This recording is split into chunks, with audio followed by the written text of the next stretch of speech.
अस्सलाम वालेकुम, welcome to my channel. आज की इस वीडियो में हम सेल और उसके स्ट्रक्चर के बारे में पढ़ेंगे। तो 9th क्लास के वो स्टूडेंट्स जो ख़ास तौर पे सेल और उसके स्ट्रक्चर और उसके फंक्शंस या उसके जो ऑर्गेनेल्स हैं उसको लेके परेशान हैं, तो ये वीडियो उनके लिए है। तो चलिए आज की इस वीडियो का हम आगाज़ करते हैं। तो सबसे पहले हम सेल को डिफ़ाइन करते हैं। सेल की डेफिनेशन की जहाँ तक बात करते हैं तो a cell is a structural and functional unit of living thing. Cell जो है वो लिविंग थिंग्स की, जितनी भी लिविंग थिंग्स हैं, चाहे वो प्लांट्स हैं, बर्ड्स हैं, एनिमल्स हैं, ह्यूमंस हैं, कोई भी लिविंग थिंग, उन सब की बॉडी जो है वो सेल से बनी हुई होती है और उनकी बॉडी का ये स्ट्रक्चरल यूनिट भी होता है और फंक्शनल यूनिट भी होता है। तो जब हम स्ट्रक्चरल यूनिट की बात करते हैं तो इसका मतलब ये है कि ये लिविंग थिंग्स की बॉडी का स्ट्रक्चर बनाता है। जैसे कि उसमें फैक्ट्री में एक कार तैयार होती है तो सबसे पहले उसका स्ट्रक्चर, उसका ढांचा बनाया जाता है और उसके ढांचे बनाने के लिए जो मटेरियल इस्तेमाल होगा वो उसका स्ट्रक्चरल मटेरियल होगा। इसी तरह से लिविंग थिंग्स जितनी भी हैं उन सब की बॉडी का जो स्ट्रक्चर बनता है, जो ढांचा बनता है, जो भी वो सेल्स से मिलके बनता है। तो इसलिए ये स्ट्रक्चरल यूनिट हुआ क्योंकि इससे मिलके, इसकी वजह से लिविंग थिंग्स की बॉडी का स्ट्रक्चर बनता है। दूसरी जब हम बात करते हैं कि फंक्शनल यूनिट है तो इसका मतलब यह है it performs the functions to maintain activities of living body. तो लिविंग थिंग्स की बॉडी को ज़िंदा रहने के लिए या लिविंग थिंग्स को ज़िंदा रहने के लिए जो फंक्शंस परफॉर्म करने पड़ते हैं, जो जो काम करने पड़ते हैं, जो भी एक्टिविटीज़ हैं, लाइक सांस लेना है, एनर्जी हासिल करना है और मूवमेंट है, इस तरह के बहुत सारे जो फंक्शंस हैं वो इसी सेल की वजह से परफॉर्म होते हैं।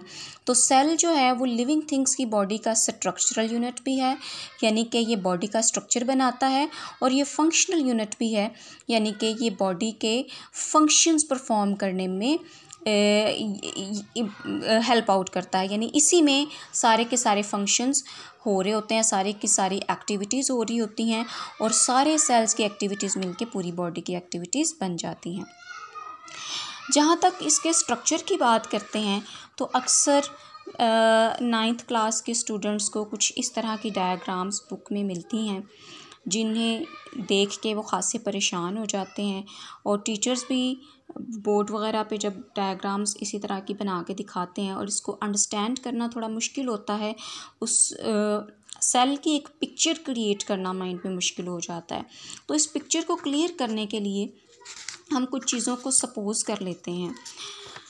जैसे हम इस सेल को समझने के लिए, इसकी एक पिक्चर माइंड में बनाने के लिए, एक मैप बनाने के लिए हम ये सपोज़ कर लेते हैं। सबसे पहले एक हैन का जो एग होता है, हैन के एग को अगर हम इसकी जो शेल होता है, एग शेल होता है, इसको रिमूव कर दें तो हम इसको एक एनिमल के सेल के तौर पे कंसीडर कर सकते हैं।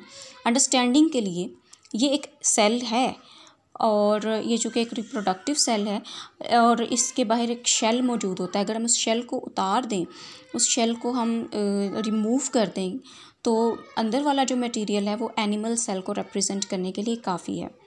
लेकिन अभी फ़िलहाल इसको समझने के लिए, क्योंकि इसमें प्लांट सेल की भी बात होगी, तो हम होल ऑफ द एग को कंसीडर कर लेते हैं। ये जस्ट एक सपोजिशन है, ये जस्ट एक सपोज की हुई बात है। आपको सेल के कॉन्सेप्ट को समझने के लिए थोड़ा एक एग्ज़ाम्पल के तौर पे हम इसको ले रहे हैं। तो अगर हम इसको देखें, प्लांट सेल में चूँकि सेल वॉल भी होती है, तो इसको समझने के लिए अगर हम शेल को रिमूव नहीं करते, एग शेल को, तो आप ये देखें कि एग शेल जो है, आप ये सपोज़ कर सकते हैं कि एग शेल जो है वो सेल वॉल है। जिस तरह से सेल वॉल जो है वो सेल को प्रोटेक्शन देती है और शेप देती है, इसी तरह से एग शेल भी एग को प्रोटेक्ट करता है और उसकी शेप को मेंटेन करता है। अब अगर आपने बॉयल्ड एग देखा है और जब हम इसका बॉयल्ड एग का शेल रिमूव करते हैं, या वैसे भी अगर आप एग को तोड़ के देखें तो आपको बहुत ही थिन सी लेयर इस शेल के साथ साथ दिखाई देगी और ये एक मेम्ब्रेन की तरह की, एक झिल्ली की तरह की होगी, तो इसको हम सेल मेम्ब्रेन का नाम देते हैं। उसके बाद एग वाइट, जिसको मैंने यहाँ पे ब्लू कलर से शो किया है। तो ये जो एग वाइट है, जो अंडे की सफ़ेदी होती है, ये एक लिक्विड की, जो कच्चा अंडा होता है उसमें एक लिक्विड की तरह का स्टिकी सा लिक्विड है। ये थोड़ा सा लेसदार, थोड़ा क्लियर, मतलब सेमी क्लियर है ना, तो इसमें ऐसा है कि हम इसमें से देख भी सकते हैं और इतना क्लियरली नज़र नहीं आता, इसलिए ये सेमी क्लियर और सेमी विस्कस सा स्टिकी सा लिक्विड होता है। तो ये लिक्विड जो है ये साइटोप्लाज्म, ठीक है जी। इसी तरह से यहाँ पे ये जो एग योक है, इसको आप सपोज कर सकते हैं as a nucleus of the cell. अगर आप देखें बॉइल्ड एग को, जब आप देखते हैं, खोलते हैं, तो जिस तरह से हमने यहाँ एग शेल के साथ साथ एक वाइट कलर की मेम्ब्रेन देखी थी और उसको सेल मेम्ब्रेन या प्लाज्मा मेम्ब्रेन कह दिया था, बिल्कुल इसी तरीके से एग योक के बाहर उससे भी बहुत बारीक एक मेम्ब्रेन की लेयर मौजूद होगी, जिसको हम न्यूक्लियर मेम्ब्रेन का नाम दे सकते हैं या न्यूक्लियर एनवेलप का नाम दे सकते हैं। तो ये था जी एक छोटी सी एग्जांपल थी, ताकि जो स्टूडेंट्स सेल के कॉन्सेप्ट को समझ नहीं पा रहे उनके लिए एक आसान तरीका था सेल को समझने के लिए। वैसे हम इस शेल को सेल वॉल नहीं कह सकते, बिकॉज सेल वॉल जो है वो बिल्कुल एक डिफरेंट चीज़ होती है, लेकिन सिर्फ एक कॉन्सेप्ट समझाने के लिए इसको मैंने सेल वॉल के तौर पे लिख दिया है। बाकी जो इंटरनल स्ट्रक्चर है सेल मेम्ब्रेन से, वो बिल्कुल एक जो है एनिमल सेल की तरह का ही मौजूद होता है। अब जो है इसके बाद ये जो साइटोप्लाज्म है, जो कि एक क्लियर लिक्विड है, स्टिकी सा लेसदार सा लिक्विड है, इसको जब हम माइक्रोस्कोप के नीचे देखते हैं तो इसमें हमें बाकी के जो सेल के ऑर्गेनेल्स हैं, जो सेल के हिस्से हैं, वो नज़र आते हैं, जैसे कि आपको यहाँ बुक की डायग्राम में नज़र आएंगे। जैसे कि ये आप देख सकते हैं गोल्जी कॉम्प्लेक्स है, स्मूथ एंडोप्लाज्मिक रेटिकुलम है, राइबोसोम्स हैं, सेंट्रियोल्स हैं, और इसके अलावा माइटोकॉन्ड्रिया हैं। ये जितने भी सेल के पार्ट्स हैं ये आपको साइटोप्लाज्म के अंदर मिलेंगे। ये साइटोप्लाज्म के अंदर अपनी जगह पर मौजूद होते हैं, और जब हम इस साइटोप्लाज्म को माइक्रोस्कोप में स्टडी करते हैं, इसकी ऑब्जर्वेशन करते हैं, फिर ये सारे के सारे पार्ट्स हमें नज़र आते हैं। तो हैन के एग के अंदर ये जो एग वाइट है उसके अंदर ये सारे के सारे ऑर्गेनेल्स सेल के मौजूद होते हैं। वो इतने छोटे हैं कि हमें नज़र नहीं आते, ये सिर्फ़ और सिर्फ माइक्रोस्कोप के अंदर हमें नज़र आएंगे। अच्छा जी, अब हम वन बाय वन सेल के जो डिफरेंट कंपोनेंट्स हैं, इसके जो ऑर्गेनेल्स हैं, उनको वन बाय वन डिस्कस करेंगे।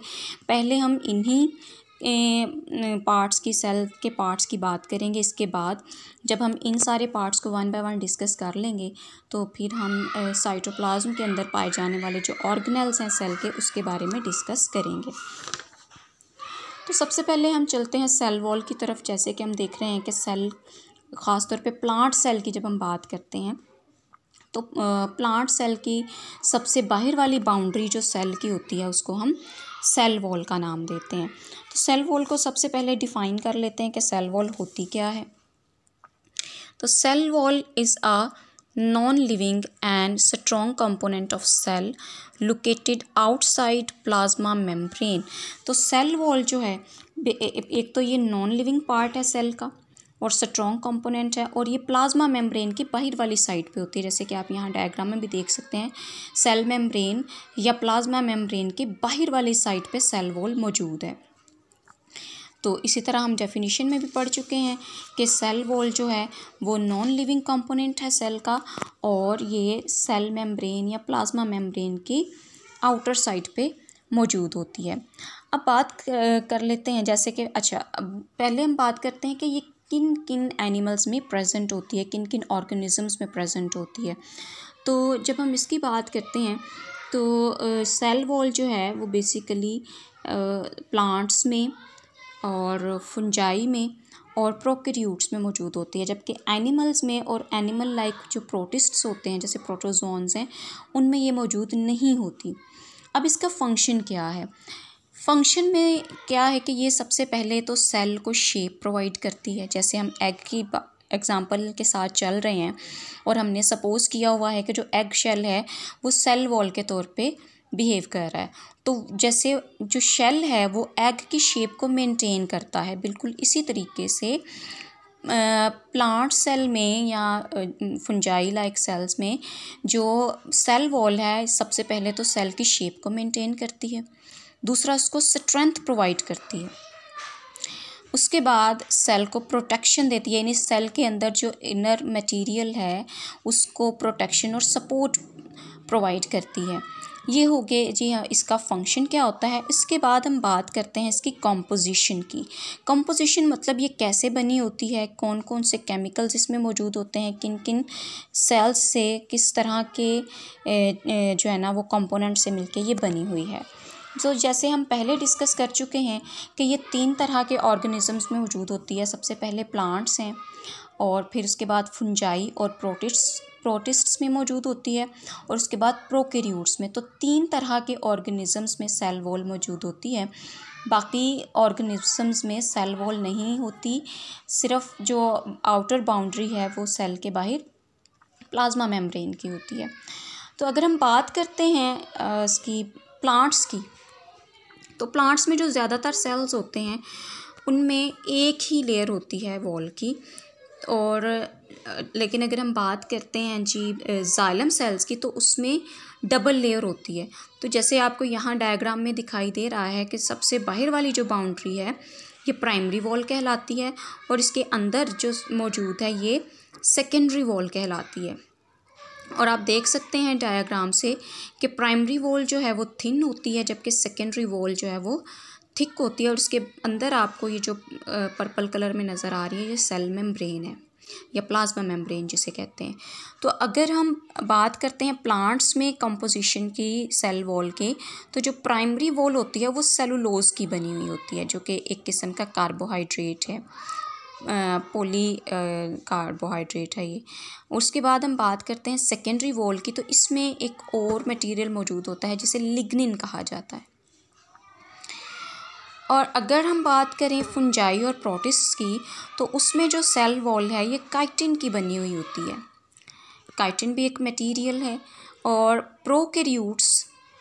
प्रोकैरियोट्स ऐसे एनिमल्स होते हैं जिसमें न्यूक्लियस मौजूद नहीं होता, तो इसमें ये पेप्टाइडोग्लाइकन्स की बनी हुई होती है। पेप्टाइडोग्लाइकन जो एक ऐसा मॉलिक्यूल है जो कि अमाइनो एसिड और शुगर्स या ग्लूकोज से मिलके बनता है। तो ये एक कॉम्प्लेक्स मॉलिक्यूल है जो कि अमाइनो एसिड्स और ग्लूकोज से मिलके बनता है। इसके बाद अगर हम बात करते हैं प्लांट सेल्स की, तो हम कह रहे हैं कि सबसे आउटर बाउंड्री जो होती है ये सेल वॉल है। तो सेल्स जब मिलके टिश्यूज़ बनाते हैं एक दूसरे से कनेक्टेड होते हैं, और जब ये कनेक्ट होते हैं, जब बाहर वाली बाउंड्री जो है वो नॉन लिविंग मटेरियल की बन गई, तो अब एक दूसरे के साथ कम्युनिकेशन, एक दूसरे के साथ शेयरिंग ख़त्म हो जाएगी। तो इस शेयरिंग को बहाल रखने के लिए जो प्लांट सेल्स या जो सेल वॉल के अंदर छोटे छोटे से पोर्स मौजूद होते हैं, छोटे छोटे से सुराख मौजूद होते हैं, जिनकी मदद से ये जो सेल्स हैं एक दूसरे के साथ कम्युनिकेट करते हैं और मटेरियल्स को शेयर करते हैं। तो इन छोटे छोटे पोर्स को प्लाज्मोडेस्माटा कहा जाता है। जी तो स्टूडेंट्स, आई होप आज की वीडियो आपके लिए बहुत ही हेल्पफुल रही होगी और आपको इसकी समझ भी आई होगी। इसके जो मज़ीद इसके ऑर्गेनेल्स हैं सेल्स के, वो इंशाल्लाह हम नेक्स्ट वीडियोस में कंसल्ट करेंगे। वीडियो पसंद आई हो तो लाइक एंड शेयर कर दीजिए। अगर आप मेरे चैनल पे नए हैं तो सब्सक्राइब कर दीजिए। अपना बहुत ख्याल रखिएगा। फ़ी अमान अल्लाह।